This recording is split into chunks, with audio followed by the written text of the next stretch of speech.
ಮಾತಾಡಿದ ಮೇಲೆ ಒಂದು ಆಡಿಯೋ ಕ್ಲಿಪ್ ವೈರಲ್ ಆಗಿದೆ. ಅದರಲ್ಲಿ ಒಬ್ಬ ದಲಿತ ಹುಡುಗ ರಮೇಶ್ ಜಿಗಜಿಣಗಿ ಅವರು ಕಾಲ್ ಮಾಡಿ ಹೇಳಿದ್ರೆ, ಯಾಕೆ ನೀವು ಉಚ್ಚಾಟ ಮಾಡಬೇಕು, ಕೇಳೋ ಜಾಗದಲ್ಲಿ ಕೇಳಬೇಕು, RSS ಡೇಂಜರ್ ನಮ್ಮ ಆಡಿಯೋನ ಅವ್ರು ಹೇಳ್ತಾರೆ. ಇಲ್ಲ, ಅದು ಈಗ ಯಾರೋ ನನಗೆ ತೋರಿಸಿದ್ರು ನೋಡಿ. ರಮೇಶ್ ಸಾಹೇಬರು ಹಿರಿಯರಿದ್ದಾರೆ.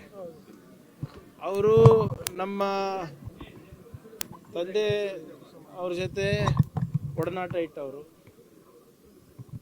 ಅವ್ರು ಯಾಕೆ ಹಿಂಗೆ ಮಾತನಾಡಿದ್ದಾರೆ ನನಗೆ ಗೊತ್ತಿಲ್ಲ. ಅದು ಅಥೆಂಟಿಕ್ ಆಗಿ ಮಾತನಾಡಿದಾರ ಇಲ್ಲ ಅದನ್ನು ಗೊತ್ತಿಲ್ಲ. ಬಟ್ ಮೇಲ್ನೋಟಕ್ಕೆ ಅವ್ರ ಧ್ವನಿ ಅಂದಂಗೆ ಕಾಣಿಸುತ್ತೆ.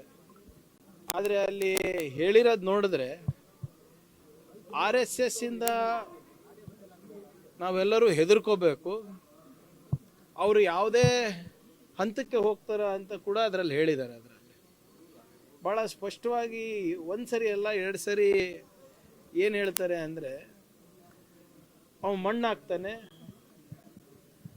ಸಾಯಿ ಹೊಡಿತಾರೆ, ಆಮೇಲೆ ನೀವು ಹೇಳ್ದಂಗೆ ಅವಾಚಕ ಶಬ್ದದಲ್ಲಿ RSS ಅವರಿಗೆ ಬೈದಿದ್ದಾರೆ. ಸೊ ಇದ್ರ ಸ್ಪಷ್ಟೀಕರಣ ನನಗಲ್ಲ, BJP ನಾಯಕರು ಕೊಡಬೇಕಲ್ಲ.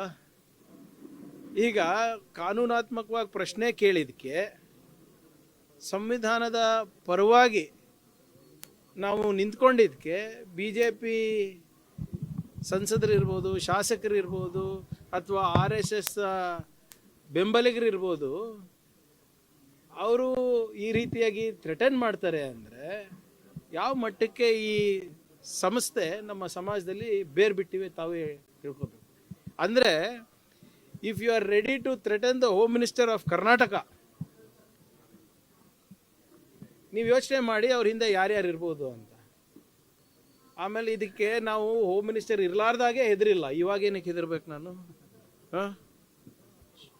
ಇದೇನು ಮೊದಲನೇ ಸಾರಿ ಮಾಡ್ತಾ ಇರೋದು?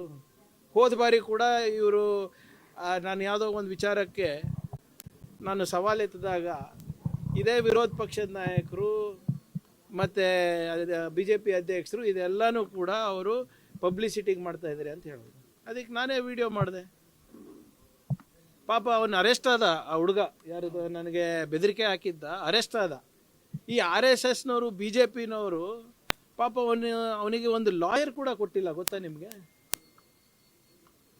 ಆ ಬೆದರಿಕೆ ಹಾಕಿದವನು ಅವರ ತಾಯಿ ನನಗೆ ಫೋನ್ ಮಾಡಿ ಹಿಂಗೆ ಆಗ್ತಾ ಇದೆ ಸರ್ ಬಿಟ್ಬಿಡಿ ಅಂದಮೇಲೆ ನಾನು ಸುಮ್ಮನಾದೆ. ನಾನು ಇಲ್ಲದ್ರೆ I would have taken it to logical end. ಒಂದು ತಾಯಿಯ ಕಣ್ಣೀರಿನ ಕತೆ ಕೇಳಿಬಿಟ್ಟು ನಾನು ಅವನಿಗೆ ಸುಮ್ಮನೆ ಬಿಟ್ಟೆ. ಇಲ್ಲದ್ರೆ legally I would have pursued the matter. ಆದರೆ ಯಾರಿವತ್ತು BJP ಪರವಾಗಿ ನಿಲ್ತಾ ಇದ್ದಾರೆ, RSS ಪರವಾಗಿ ನಿಲ್ತಾ ಇದ್ದಾರೆ, ಅವ್ರು ಯಾವಾಗ ಜೈಲಿಗೆ ಹೋಗ್ತಾರೆ ಇವರು ಕೈ ಬಿಡ್ತಾ ಇದ್ದಾರೆ. ಒಂದು ಲಾಯರ್ ಕೂಡ ಕೊಟ್ಟಿಲ್ಲ, ಅಥವಾ ಹೋಗಿ ನೀನು ಹೆಂಗಿದ್ಯಪ್ಪ ಯಾಕೆ ಹಿಂಗೆ ಮಾಡಿದ್ಯಾ ಅಂತಲೂ ಕೇಳಿಲ್ಲ ಯಾರು. ಇದೇನು ಹೊಸದಲ್ಲ. ನನಗಿರ್ಬೋದು, ಖರ್ಗೆ ಸಾಹೇಬ್ರಿಗಿರ್ಬೋದು ಬರ್ತಾನೆ ಇದೆ ಅಲ್ಲ. ನಾವು ಯಾವುದಕ್ಕೂ ಇದಕ್ಕೆ ಯಾರು ಅಂಜೋರಲ್ಲ. ನಾವು ಯಾರು ಹೇಳಿದ್ದು ಲಾಸ್ಟ್ ಅಂತ? ನಾನು ಮೊನ್ನೆಯಿಂದನೂ ನಿನ್ನೆನೂ ನಮ್ಮ ಮಾಧ್ಯಮ ಸ್ನೇಹಿತರಿದೆ ಕೇಳಿದೆ. ಕೊಟ್ಟು ಈಗ 1 ವಾರ ಆಗಿದೆ ಸರ್. 100 ವರ್ಷದ ಇತಿಹಾಸದ ದೇಶಭಕ್ತರಿದ್ದಾರೆ ಇವರೆಲ್ಲರೂ. ಎಲ್ಲೋ ಇಟ್ಟಿರ್ತಾರೆ, ನಾಗ್ಪುರ್ನಲ್ಲಿ ಇಟ್ಟಿರ್ತಾರೋ, ಕೇಶವ ಕೃಪಾನಲ್ಲಿ ಇಟ್ಟಿರ್ತಾರೋ, ಯಾವುದೋ ಸರ್ಸಂಚಾಲಕ್ ಮನೆಯಲ್ಲಿ ಇಟ್ಟಿರ್ತಾರೋ.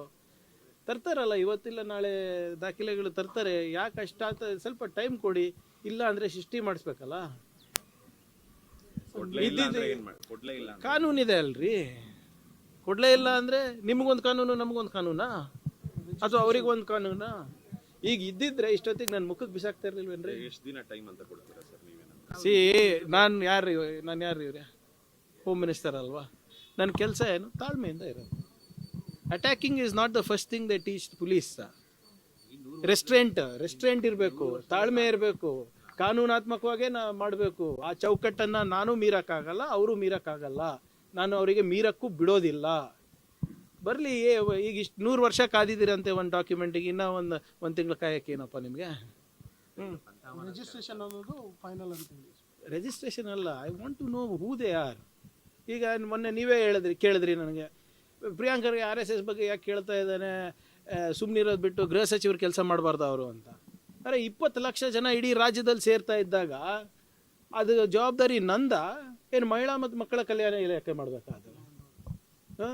ಲಾ ಆ್ಯಂಡ್ ಆರ್ಡರ್ ನನ್ನ ಅಂಡರ್ ಬರ್ತದ, ಏನು ಕಾಮರ್ಸ್ ಆ್ಯಂಡ್ ಇಂಡಸ್ಟ್ರಿ ಡಿಪಾರ್ಟ್ಮೆಂಟಿಗೆ ಬರುತ್ತಾ? ಸರ್ ಇದು ಮತ್ತೆ ಸೊ ಆದ್ದರಿಂದ ಇವತ್ತಿಲ್ಲ ನಾಳೆ ಬರ್ತಾರೆ. ಸುಮ್ಮನೆ ಯಾರ್ಯಾರೋ ನೀವು ದೊಡ್ಡ ದೊಡ್ಡ ಲಾಯರಿಗೆ ಎಡಿಟೋರಿಯಲ್ ಬರ್ಸೋದು, ಸಾಮಾಜಿಕ ಜಾಲತಾಣದಲ್ಲಿ ದೊಡ್ಡ ದೊಡ್ಡ ಫೇಸ್ಬುಕ್ ಪೋಸ್ಟ್ ಹಾಕ್ಸೋದು, ಅಥವಾ ಯಾವುದೋ ಒಂದು ಪಾಡ್ಕಾಸ್ಟ್ ಮಾಡಿಸೋದು, ಅದೇನೂ ಫರಕ್ ಬೀಳಲ್ಲ ನನಗೆ. ಅಥವಾ ನೀವು ಹೇಳ್ಬಿಡಿ ಅಧಿಕೃತವಾಗಿ ಇವರು ನಮಗೆ ಲೀಗಲ್ ರೆಪ್ರೆಸೆಂಟೇಷನ್ ಮಾಡ್ತಾ ಇದ್ದಾರೆ, ಇವ್ರ ಜೊತೆ ಚರ್ಚೆ ಮಾಡಿ ಅಂದರೆ ನಾನು ನಮ್ಮ ಲೀಗಲ್ ಟೀಮ್ ಅವ್ರಿಗೆ ಕಳಿಸ್ತೀನಿ. ಅದು ಅವ್ರ ಮೆಂಟಾಲಿಟಿ ಅಪ್ಪ, ಚತುರ್ವರ್ಣ, ಮನುಸ್ಮೃತಿ. ನಾನು ಅವತ್ತಿಂದಾನೇ ಹೇಳ್ತಾ ಇದ್ದೀನಲ್ಲ, ಈ RSS ಅವ್ರ ಇತಿಹಾಸ ಏನು ಅಂದರೆ ಸಂವಿಧಾನವನ್ನು ತಿರಸ್ಕರಿಸಿ ಮನುಸ್ಮೃತಿನೇ ನಮ್ಮ ಸಂವಿಧಾನ ಆಗ್ಬೇಕಂದ್ಬಿಟ್ಟು ಒಂದಲ್ಲ 10 ಅಲ್ಲ 150 ಬಾರಿ ರಾಮ್ಲೀಲಾ ಮೈದಾನದಲ್ಲಿ ಪ್ರತಿಭಟನೆ ಮಾಡಿದವರು. ಇದು ಅವ್ರ ಇತಿಹಾಸ, ತಿಳ್ಕೊಳ್ಳಿ. ಕಾನ್ಸ್ಟಿಟ್ಯೂಂಟ್ ಅಸೆಂಬ್ಲಿ ಡಿಬೇಟ್ಸು ಸಂವಿಧಾನದ ಅನುಷ್ಠಾನದ ಬಗ್ಗೆ ಮಾಡ್ತಿರ್ಬೇಕಾದಾಗ ರಿಷಿ ಅಂಬೇಡ್ಕರ್, ಮಹರ್ಷಿ ನೆಹರು ಅವರು ಸೇರಿ ನಮ್ಮ ವೇದಗಳನ್ನು ಮುಗಿಸ್ತಾ ಇದ್ದಾರೆ, ಮನುಸ್ಮೃತಿ ಮುಗಿಸ್ತಾ ಇದ್ದಾರೆ, ಇದೇನೋ ಒಂದು ಸಂವಿಧಾನವನ್ನು ತರ್ತಾ ಇದ್ದಾರೆ, ಇದನ್ನು ನಾವು ತಿರಸ್ಕಾರ ಮಾಡ್ತೀವಿ ಅಂತ ಹೇಳಿದ್ದು ಅವರ ಇತಿಹಾಸ. ಅದಕ್ಕೆ ಅವ್ರಿಗೆ ಸಂವಿಧಾನದಲ್ಲಿ ನಂಬಿಕೆ ಇಲ್ಲ, ಚತುರ್ವರ್ಣದಲ್ಲಿ ನಂಬಿಕೆ ಇದೆ, ಮನುಸ್ಮೃತಿನಲ್ಲಿ ನಂಬಿಕೆ ಇದೆ. ಯಾರೂ ಅವ್ರಿಗೆ ಪ್ರಶ್ನೆ ಮಾಡಬಾರ್ದು. BJPನಲ್ಲಿ ದಲಿತರು ಆಳು ಮಕ್ಕಳಾಗಿ ಸಾಕ್ತಾ ಇದ್ದಾರೆ, ನಿಮ್ಗೆ ಗೊತ್ತಿದೆ ಅಲ್ವಾ? ವಿರೋಧ ಪಕ್ಷದ ಮೇಲ್ಮನೆ ನಾಯಕರು ಏನು ಮಾಡಿದ್ರು ಪಾಪ ಆ ಸ್ಥಾನಮಾನ ಪಡೀಲಿಕ್ಕೆ? ನೆನಪಿದೆಯಾ? ಬುಟ್ಟಿನಲ್ಲಿ ಏನಿತ್ತು ಹೇಳಿ? RSS ಚಡ್ಡಿಗಳಿತ್ತು, ನೆನಪಿದೆಯಾ? ಅದಕ್ಕೆ ಅವ್ರಿಗೆ ಮಾಡಿದ್ದಾರೆ. ಸಬ್ಸರ್ವಿಯೆಂಟ್ ನೇಚರ್ ಇದೆ ಅಲ್ಲಿ. ನಾವು ಸಂವಿಧಾನದಲ್ಲಿ ನಂಬಿಕೆ ಇಟ್ಟವರು, ಡಾಕ್ಟರ್ ಬಾಬಾ ಸಾಹೇಬ್ ಅಂಬೇಡ್ಕರ್ ಅವರ ಹೋರಾಟದಲ್ಲಿ ನಂಬಿಕೆ ಇಟ್ಟವರು. ಕ್ವೈಟ್ ನ್ಯಾಚುರಲಿ ಅವ್ರ ದಲಿತರಿಗೆ ಯಾಕೆ ಬೇಕು RSS ಅಂದರೆ ನಮ್ಗೆ ಬೇಕಾಗಿಲ್ಲ. ಅದು home minister I am asking questions, ಕೊಡಿ. ನನಗೇನು RSS ಅವಶ್ಯಕತೆ ಇಲ್ಲ. ನನ್ನ ಪ್ರಕಾರ ಈ ದೇಶಕ್ಕೂ ಇಲ್ಲ, ಸಮಾಜಕ್ಕೂ ಇಲ್ಲ. ಸರ್, ನೀಟ್ ವಿಚಾರವಾಗಿ ನೀವು ಹೇಳಿಕೆ ಕೊಟ್ಟ ನಂತರ ಈಗ MP ತೇಜಸ್ವಿ ಸೂರ್ಯ ಅವರು ಪತ್ರಿಕಾಗೋಷ್ಠಿನ ಮಾಡ್ತಿದ್ದಾರೆ. ಅದರಲ್ಲಿ ಅವರು ಮಾಡಲಿ ಅಪ್ಪ, ದಯವಿಟ್ಟು ನಾಚಿಕೆ ಇರಲಾರ್ದಂಥ ಸಂಸದರಿಗೆ ನಾನೇನು ಹೇಳೋಕ್ಕಾಗೋದಿಲ್ಲ. ಪದೇ ನಾನು ಇದ್ರ ಬಗ್ಗೆ ಆಗಲೇ ಸ್ಪಷ್ಟೀಕರಣ ಕೊಟ್ಟಿದ್ದೇನೆ. 3 ಜನ ಬರೀಲಿಕ್ಕೆ ಆಗಿಲ್ಲ. ಒಬ್ಬರು ಮಾಗಡಿಯಿಂದ ಬಂದಿದ್ರು, ಇನ್ನೊಬ್ಬರು ಹಳೆ ಹಾಲ್ ಟಿಕೆಟ್ ತಂದಿದ್ರು. ಮೂರನೇ ವಿದ್ಯಾರ್ಥಿ ಯಾರು RT ನಗರಿಂದ ಬರ್ತಾಯಿದ್ರು. 1:15 ಡೆಡ್ಲೈನ್ ಇರುವಂಥ ಎಕ್ಸಾಮಿಗೆ 12:57ಕ್ಕೆ ಮನೆ ಬಿಟ್ಟಿದ್ದಾರೆ. ಎಷ್ಟು? 12:57. ಅದರಲ್ಲಿ ಸರ್ಕಾರದ ತಪ್ಪೇನಿದೆ? ಹೌದು, ಯಾವ ವಿದ್ಯಾರ್ಥಿನೂ ಕೂಡ ಎಕ್ಸಾಮ್ ಮಿಸ್ ಮಾಡಬಾರ್ದು. 11 ಗಂಟೆಗೆ ಗೇಟ್ ಓಪನ್ ಆಗುತ್ತೆ, ಅಪ್ ಟು 1:30 ಗೇಟ್ ನೀವು ಒಳಗಡೆ ಹೋಗ್ಬೋದು ಪರೀಕ್ಷೆ ಬರೀಲಿಕ್ಕೆ. ಈಗ ಭಾಳ ಜವಾಬ್ದಾರಿಯಿಂದ ವಿದ್ಯಾರ್ಥಿ ಇರ್ಬೋದು, ಪೋಷಕರು ಇರ್ಬೋದು, ಬೇಗ ಬಿಟ್ಟು ಇರ್ಬೋದಲ್ಲ. ಎಷ್ಟು ಜನ ಬರೆದಿದ್ದಾರೆ ಎಕ್ಸಾಮ್ಸು? ಲಕ್ಷಾಂತರ ಜನ ಬರೆದಿದ್ದಾರೆ, 3 ಜನ ಮಿಸ್ ಔಟ್ ಆಗಿದ್ದಾರೆ. ಅದು ಬೇರೆ ಬೇರೆ ಕಾರಣಗಳಿಂದ ಹಾಗಾಗ್ಬೋದು. ಐ ಹ್ಯಾವ್ ಏನು ನಾನು ಸುಮ್ಮನೆ ಮಾತಾಡ್ತೀನಾ? ಈಗ ಅವರು ಯಾವಾಗ ಬುಕ್ ಮಾಡಿದ್ರು, ಯಾವಾಗ ಅವ್ರ ಮನೆ ಬಿಟ್ಟಿದ್ದು ಎಲ್ಲ CCTV ಫುಟೇಜ್ ಇದೆ. ಅವರು ಹೇಳಲಿ, ತೋರಿಸ್ಬಿಡ್ಲಿ. ಈಗ ಮೊನ್ನೆ ಬಾಂಬೆನಲ್ಲೂ ಕೂಡ ಒಂದೇ ಕಾಲೇಜ್ನಲ್ಲಿ 4 ಜನ ಮಿಸ್ ಆದ್ರಪ್ಪ. ಅದಕ್ಕೆ ಮಹಾರಾಷ್ಟ್ರ ಸರ್ಕಾರ ಕಾರಣನಾ? ಡೆಲ್ಲಿನಲ್ಲಿ ಮಿಸ್ ಆದರು, ಡೆಲ್ಲಿ ಸರ್ಕಾರ ಕಾರಣನಾ? ಬಿಹಾರ್ನಲ್ಲಿ 30 ಜನ ಅರೆಸ್ಟ್ ಆದರು. ಏನಂತ? ಈ ಪೇಪರ್ನಲ್ಲಿ ಜಾಕಿಗಳು ಕೂತ್ಕೊಂಡು ಬರ್ಸ್ಲಿಕ್ಕೆ ಅಂತ. ಹಂಗಂದ್ರೆ BJP ಸರ್ಕಾರ ಕಾರಣ ಅಲ್ವಾ ಅಲ್ಲಿ ಬಿಹಾರ್ನಲ್ಲಿ? ಪಡ್ಕೊಂಡಿದ್ದೀನಿ. ಸುಮ್ಮನೆ ಆ ಕುಟುಂಬದವ್ರಿಗೆ ಕೂಡ ನಾವು ಮಾತನಾಡಿದ್ದೇವೆ. ಸುಮ್ಮನೆ ಅವರಿಗೆ ನಾವು ಈ ನಿಮ್ಮ ಸಂಸದರ ಹೊಲ್ಸ್ ರಾಜಕೀಯನಲ್ಲಿ ತರಬಾರ್ದು ಅಂತ ಸುಮ್ಮನಿದ್ದೀವಿ. MP ಅವರಾಗಲಿ ಅಥವಾ ಬೇರೆ ಯಾರೇ ಆಗಲಿ BJP ಸಂಸದರುಗಳು ಯಾರಿಗೂ ಕೂಡ ನೋಡಿ, ಯಾವ ಮಕ್ಕಳಿಗೂ ಕೂಡ ತೊಂದರೆ ಆಗಬಾರ್ದು. ಆದರೆ ಸುಳ್ಳು ಹೇಳೋದು ಸರಿಯಲ್ಲ ಅಲ್ಲ. ಈಗ ಅಧ್ಯಕ್ಷರು ಏನು ಹೇಳಿದ್ದಾರೆ? ನನ್ನಿಂದ ತೊಂದರೆ ಆಗಿದೆ, ವಿಷಾದ ವ್ಯಕ್ತಪಡಿಸ್ತೀನಿ. ಅದು ನಾನು ನಿನ್ನೆನೂ ಹೇಳಿದೆ. ಈಗ ಹಾಲ್ ಟಿಕೆಟ್ ಹಳೆ ತಂದರೆ ನಾವೇನು ಮಾಡೋಕ್ಕಾಗ್ತದೆ ಸರ್? ಅದೇನು ಹರಿಪ್ರಸಾದ್ ಅವರ ಕಾರಣ? ಅದಕ್ಕೆ ಮನೆ ನಾನು ಲೇಟಾಗಿ ಬಿಡೋದಕ್ಕೆ ಹರಿಪ್ರಸಾದ್ ಅವರ ಕಾರಣ? ಅದಕ್ಕೆ ಈಗ ನೀವು ಮಾಗಡಿಯಿಂದ ಬಂದಾಗ ಈ ಹಲವಾರು ಜನ ಬಂದಿರ್ತಾರಲ್ಲ, ಅವ್ರು ಒಬ್ಬರೇ ಬಂದಿರ್ತಾರ ಹೇಳಿ ಆ ಬಸ್ನಲ್ಲಿ? ಅಲ್ಲ ಸರ್, ನೀಟ್ ಪತ್ರಿಕೆಗಳು ನೋಡಿ, ಲೀಕ್ ಫಸ್ಟು ಈ ಸಂಸದರು ಯಾರಿದ್ದಾರೆ ಅವ್ರ ಕೆಲಸ ನೋಡಪ್ಪ. ಒಂದು ಹೇಳ್ಬಿಡ್ತೀನಿ ಭಾಳ ಸ್ಪಷ್ಟವಾಗಿ, ನನ್ನ ಹೆಸರು ತಗೊಂಡಿಲ್ಲ ಅಂದರೆ BJP ಸಂಸದರಿಗೆ, ಶಾಸಕರಿಗೆ ಅಲ್ಲಿ ಅವರಿಗೆ ಪ್ರಮೋಷನ್ ಇಲ್ಲ, ತಿಳ್ಕೊಳ್ಳಿ. ಎಷ್ಟವರು ನನ್ನ ಹೆಸರು ಪ್ರತಿಪಾದನೆ ಮಾಡ್ತಾರೆ, ಜಪ ಮಾಡ್ತಾರೆ, ಆವಾಗ ಮಾತ್ರ ಅವರಿಗೆ ಪ್ರಮೋಷನ್ನು. ಇಲ್ಲಿದ್ರೆ ಅವರಿಗೆ ರಾತ್ರಿ ನಿದ್ದೆನೂ ಬರೋದಿಲ್ಲ, ಮನೆ ಒಳಗಡೆನೂ ಬಿಡೋದಿಲ್ಲ, BJP ಕಚೇರಿನಲ್ಲೂ ಬಿಡೋದಿಲ್ಲ, RSS ಕಚೇರಿನಲ್ಲೂ ಬಿಡೋದಿಲ್ಲ. ಲಾಜಿಕಲ್ಲಾಗಿ ಎಕ್ಸ್ಪ್ಲೇನ್ ಮಾಡಿ. ಇವತ್ತು ಮಾಡ್ತಾ ಇದ್ದಾರೆ ಪ್ರೆಸ್ ಮೀಟು, ಅವ್ರ ಹತ್ರ ಏನು ದಾಖಲೆ ಇದೆ? ನಾನು CCTV ಫುಟೇಜ್ ರಿಲೀಸ್ ಮಾಡಲಾ? ಸುಮ್ಮನೆ ಇವೆಲ್ಲ ಉಡಾಫೆ ಅಲ್ಲ. ಫಸ್ಟು ಕ್ಷಮೆ ಕೇಳಲಿ.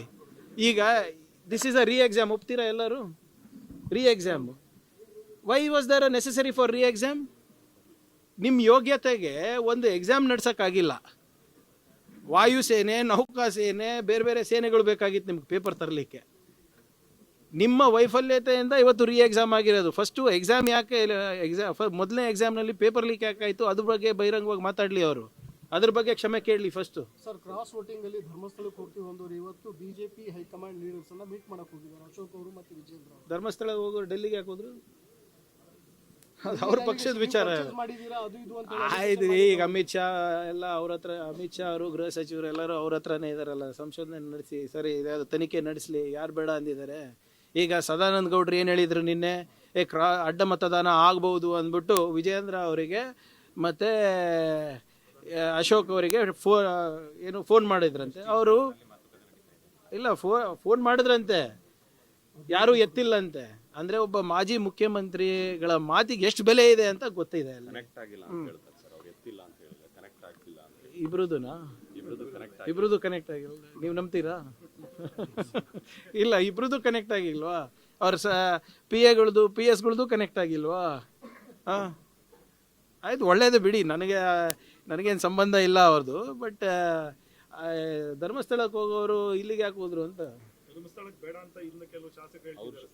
ಅದು ಅವ್ರದ್ದು ಬಿಟ್ಟಿದ್ರಿ. ನೋಡ್ರಿ, ಇವ್ರು ಎಂಥವ್ರು ಅಂದರೆ ರಾಮನ ಹೆಸರಲ್ಲಿ ಕೋಟ್ಯಾಂತರ ರೂಪಾಯಿ ಲೂಟಿ ಹೊಡೆದವರು. ಮಂಜುನಾಥ ಸ್ವಾಮಿ ಹೆಸರಲ್ಲಿ ನಿಜ ಹೇಳ್ತಾರೆ ಇವರು? ಯಾರ ಹೆಸರಲ್ಲಿ ಇವರು ರಾಜಕೀಯ ಮಾಡ್ತಾರೆ ಆ ದೇವರಿಗೆ ಬಿಟ್ಟಿಲ್ಲ ಅಂದರೆ ಧರ್ಮಸ್ಥಳದಲ್ಲಿ ಕರೆಕ್ಟಾಗಿ ಹೇಳ್ತಾರಾ? ಮತ್ತು ಇವ್ರದ್ದೆಲ್ಲ ಇವರೆಲ್ಲರೂ ಕೂಡ ಹೋಗಿ ಅಲ್ಲಿ ಮಾಡಬೇಕಪ್ಪ ಪ್ರಮಾಣ. ನಮ್ಗೇನು ಮಾಡೋದಿದೆ? It's their internal party politics. DK versus HDK fight ಮತ್ತೆ ಶುರು ಆಗಿದೆ ಸರ್. ಶುರು ಏನಾಗಿದೆ ನೋಡಿ ಸರ್, ಭಾಳ ಸ್ಪಷ್ಟವಾಗಿ ಇಲ್ಲ ಕೇಳಿ. ಮೊನ್ನೆ ಏನು ಹೇಳಿದ್ರು ಕೇಂದ್ರ ಸಚಿವರು? HDK ಸಾಹೇಬ್ರು ಏನು ಹೇಳಿದ್ರು ಮೊನ್ನೆ? ನಾನು ಫ್ರೀನೇ ಇರ್ತೀನಪ್ಪ, CM ಅವ್ರು ಬ್ಯುಸಿ ಇರ್ತಾರಲ್ಲ. CM ಅವರು ಒಂದು ನಿಮಿಷ ಬ್ಯುಸಿ ಇರ್ತಾರೆ, ಅವ್ರು ಯಾವಾಗ ಕರೀತಾರೆ ಬರ್ತೀನಿ ಅಂತ. ಮಾನ್ಯ ಮುಖ್ಯಮಂತ್ರಿಗಳು ಕರೆದಾಗ ಇಲ್ಲ ನನಗೆ ಅವತ್ತಿನ ಡೇಟ್ ಆಗಿಲ್ಲ, ನೀನು ನೆಕ್ಸ್ಟ್ ಡೇಟ್ ಕೊಡಿ, ನಾವು ಇಲ್ಲಿ ಬರೋಕ್ಕಾಗಲ್ಲ ಅಲ್ಲಿ ಬರ್ತೀವಿ ಅಂದರೆ ವಿಧಾನಸೌಧಕ್ಕಿಂತ ಜಾಗ ಬೇಕಾ ನಿಮ್ಗೆ ಚರ್ಚೆ ಮಾಡೋಕ್ಕೆ? ಜನರ ಮುಂದೆ ಬನ್ನಿ ಅಲ್ಲೇ. ಅರೆ ನೀವು ಕರ್ಕೊಂಡು ಬನ್ನಿರಿ 5 ಜನಕ್ಕೆ. ಈಗ ಮೊನ್ನೆ ಇದೇ ವಿಧಾನಸೌಧದಲ್ಲಿ ಮಂಡ್ಯನಲ್ಲಿ ನಿಮ್ಮದು ಎಲೆಕ್ಟ್ರಿಕ್ ವೆಹಿಕಲ್ ಟೆಸ್ಟಿಂಗ್ ಸೆಂಟರ್ ಬಗ್ಗೆ ಚರ್ಚೆ ಮಾಡಿದ್ರಿ. ವಿಧಾನಸೌಧನೇ ತಾನೇ ಕೇಂದ್ರ ಸ್ಥಾನ, ಇಲ್ಲೇ ತಾನೇ ಜನಪ್ರತಿನಿಧಿಗಳಿರೋದು. ಇಲ್ಲಿಂದ ಈಗ ನಾನು MLA ಅಂದರೆ ಯಾರಿಗೆ MLA? ಚಿತ್ತಾಪುರ ಜನರಿಗೆ 2.5 ಲಕ್ಷ ಜನ ನಾನು ರೆಪ್ರೆಸೆಂಟ್ ಮಾಡ್ತೀನಿ. ಬನ್ನಿ ವಿಧಾನಸೌಧಕ್ಕೆ, ಅಲ್ಲೇ ರೆಪ್ರೆಸೆಂಟ್ ಯುವರ್ ಪೀಪಲ್. ನನಗೆ ಗೊತ್ತಿಲ್ಲಪ್ಪ, ಅವ್ರಿಗೆ ಕೇಳಿ, ಬರ್ದವ್ರಿಗೆ ಕೇಳಿ.